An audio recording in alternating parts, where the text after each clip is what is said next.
안녕하세요. 원피스 도서관 원도입니다. 검은 수염과 록스의 관계에 대한 최신 정보들이 공개되고 있는데요. 이제까지 우리가 궁금해했던 검은 수염과 록스의 관계와 떡밥들이 모두 맞춰지고 있는 것 같습니다. 오다는 정말 천재라고 생각하는데요. 지금부터 시작해보겠습니다. 루피와 조로가 자야에서 검은 수염을 만났을 때 느낀 위화감, 그 녀석들이라는 표현에 대해서 기억하시나요? 그때는 그냥 지나쳤지만 지금은 아니라는 겁니다. 원피스 초반부 자야의 목업타운에서 루피와 조로가 검은 수염 티치를 처음 조우했을 때의 장면은 20년이 지난 지금까지도 팬덤 사이에서 가장 중요한 복선 중 하나로 회자됩니다.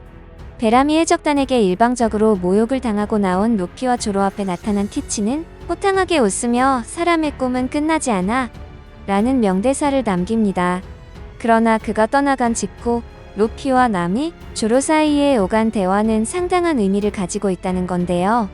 나미가 티치를 저 녀석이라 칭하자 루피는 이를 정정하며 다음과 같이 말합니다. "그 녀석이 아니야, 그 녀석들이다." 이에 조로 역시 아마도라며 동의하는 뜻을 표합니다. 오다가 이렇게 표현했다는 것은 그냥 지나가듯 던진 대사가 아니라는 건데요. 이 대사는 검은 수염 다중 영혼설의 가장 원초적이면서도 강력한 근거입니다. 일본어 원문에서 단수를 의미하는 아이츠와 복수를 의미하는 아이츠라의 명확한 구분은 루피와 조로가 한 명의 개인에게서 복수의 존재감을 감지했음을 명백히 시사합니다. 이는 단순한 비유적 표현이나 성격의 다면성에 대한 감상이 아닙니다. 원피스 세계관에서 초인적인 감각을 지닌 두 인물이 물리적으로 한 명인 대상에게서 복수의 기척을 느꼈다는 것은 그의 육체 안에 문자 그대로 한 명 이상의 존재가 공존하고 있음을 암시하는 결정적인 단서입니다. 당시에는 명확히 정의되지 않았지만 훗날 견문색 패기로 구체화되는 상대의 기척, 존재감, 나아가 영혼의 소리를 감지하는 능력의 초기 발현 형태로 해석할 수 있습니다. 물론 이에 대한 반론도 존재합니다. 일각에서는 이 대사가 당시 목업타운에 흩어져 있던 검은 수염 해적단의 다른 선원들, 지저스 바제스나 바노거, 도크큐 등을 포괄하여 지칭하는 것이라는 해석을 제기합니다.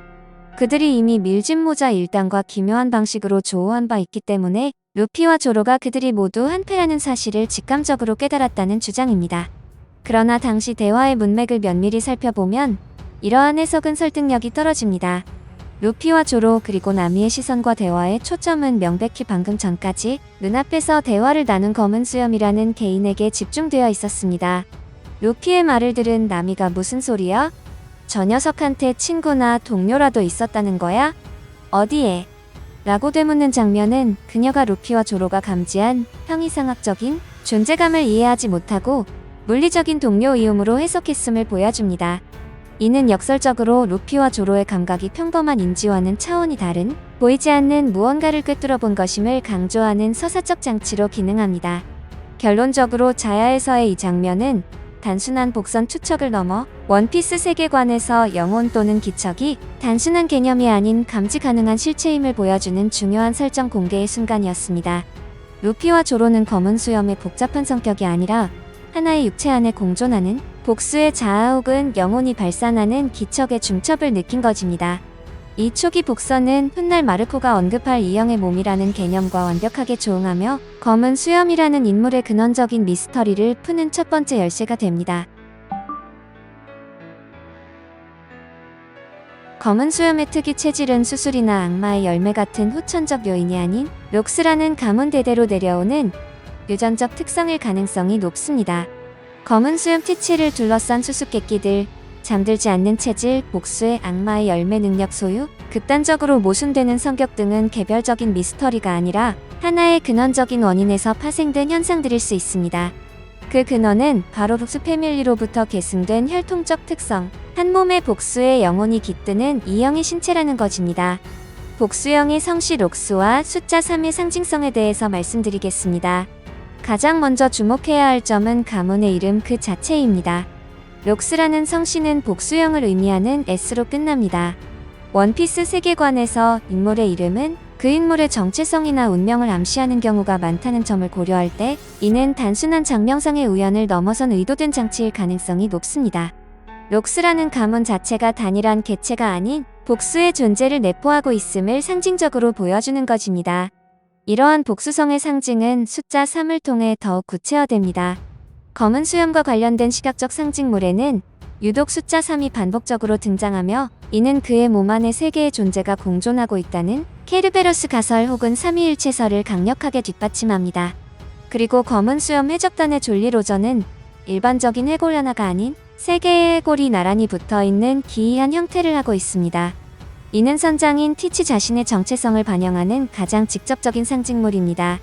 그리고 검은 수염은 허리에 세 자루의 권총을 차고 다닙니다. 이는 단순한 전투 스타일을 넘어 그의 세 존재를 상징하는 장비일 수 있습니다. 그리고 작중에서 그의 빠진 이빨은 세 개로 묘사되는 장면이 빈번하게 등장합니다. 이는 사소해 보이지만 작가가 캐릭터 디자인을 통해 지속적으로 숫자 3을 각인시키고 있음을 보여준다는 것이죠. 이러한 3의 상징성은 록스의 아들인 티치에게만 국한되지 않습니다. 아버지인 지벡의 이름 지벡은 16세기부터 19세기까지 지중해에서 사용된 세 개의 돛대와 세 개의 삼각돛을 가진 소형 범선의 이름에서 유래했습니다. 이는 검은 수염 아버지 록스 역시 3이라는 숫자와 깊은 연관성을 가진 존재였으며 이러한 특성이 혈통을 통해 티치에게 계승되었음을 강력하게 암시합니다. 검은 수염의 가장 기이한 특성 중 하나는 그가 잠을 자지 않는다는 사실입니다. 이는 로저 해적단 출신인 샹크스와 버기의 대화를 통해 저 녀석은 태어나서 단 한 번도 잠을 잔 적이 없다고 공인된 사실입니다. 또한 과거 흰수염 해적단에서 티치와 한솥밥을 먹었던 에이스 역시 그를 가리켜 남들보다 2배의 인생을 살고 있다고 언급한 바 있습니다. 이러한 불면의 특성은 다중 영혼설을 통해 가장 논리적으로 설명될 수 있습니다. 한 육체 안에 세 개의 영혼이 존재하며 이들이 교대로 육체의 제어권을 넘겨받으며 활동하기 때문에 물리적인 수면이 필요 없다는 것입니다. 하나의 인격이 활동하는 동안 다른 두 인격은 휴식에 들어가고 이 과정이 순환되기 때문에 외부에서 보기에는 24시간 내내 깨어있는 것처럼 보이는 것입니다. 오다 작가가 직접 그린 티치의 어린 시절 모습에서 그는 어두운 밤 달빛 아래 홀로 앉아 울고 있습니다. 이 장면은 단순히 불우한 유년기를 묘사하는 것을 넘어 남들이 모두 잠든 시간에도 깨어 있어야만 했던 그의 고독과 고통, 그리고 선천적인 이질성을 상징적으로 보여줍니다.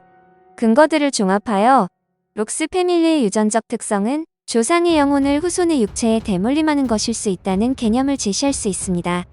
현재의 티치의 몸 안에는 최소 3개의 뚜렷하게 구분되는 인격이 공존하고 있을 가능성이 높습니다. 사람의 꿈을 논하고 거대한 역사의 흐름을 꿰뚫어 보는 듯한 통찰력을 보여주는 인격입니다. 장기적인 계획을 세우고 때를 기다리는 지혜의 원천일 수 있습니다. 세계의 왕이 되려는 야망을 품고 이를 위해 수단과 방법을 가리지 않는 극단적인 파괴성을 드러내는 인격 역시 갓벨리 사건의 주범이었던 록스의 영혼 그 자체일 가능성이 높습니다. 그리고 자신의 이익을 위해서라면 동료를 살해하고 강자 앞에서는 비굴하게 목숨을 구걸하는 등 가장 현실적이고 생존 본능에 충실한 인격은 검은 수염 티치의 인격입니다. 이처럼 한 몸에 여러 영혼이 깃드는 유전적 특성이라는 단 하나의 이론을 중심에 놓으면 검은 수염을 둘러싼 모든 미스터리가 논리적으로 연결됩니다. 유전적으로 다중 영혼을 가졌기에 각 영혼이 교대로 활동하여 잠을 자지 않을 확률이 높고 각 영혼이 악마의 열매를 담는 별개의 그릇 역할을 하여 한 영혼당 하나의 열매라는 대원칙을 우회할 수 있으며 상황에 따라 각기 다른 영혼이 표출되어 극도로 모순적인 성격을 보이게 되는 것입니다. 하나의 이론이 여러 난제를 동시에 해결한다는 점은 그 이론이 작품의 핵심 설정을 관통하는 진실에 가까울 가능성이 높다는 강력한 문학적 증거가 됩니다.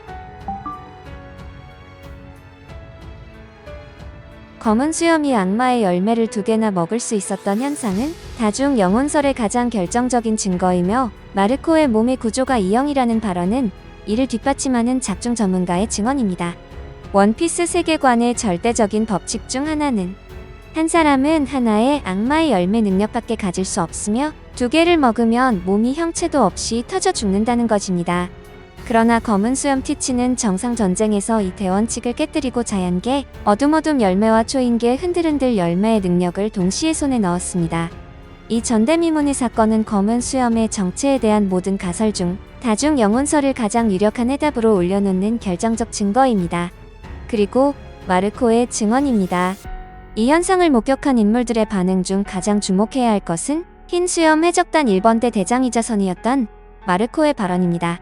그는 티치가 흔들흔들 열매의 능력을 사용하는 것을 보고 경악하며 이렇게 말했습니다. 상식적으로는 불가능해. 하지만 다들 알다시피 저 녀석은 보통 인간과는 몸의 구조가 좀 달라. E형이라고 하였습니다. 이 발언의 무게는 남다릅니다. 마르코는 단순한 전투원이 아니라 해적단의 의사 역할을 겸하고 있으며 수십 년간 티치와 함께 생활하며 그의 신체적 특이성을 누구보다 가까이서 관찰했을 인물입니다. 그의 입에서 나온 E형의 몸이라는 증언은 막연한 추측이 아니라 오랜 관찰에 기반한 전문가의 소견에 가깝습니다. 이는 티치의 능력이 후천적으로 얻은 기술이 아닌 선천적인 신체 구조의 문제임을 작가가 공인한 것이나 다름없습니다. 끝까지 시청해주셔서 감사합니다. 재미없게 보셨거나 재미있게 보셨다면 구독, 좋아요 부탁드립니다. 사랑한다고요?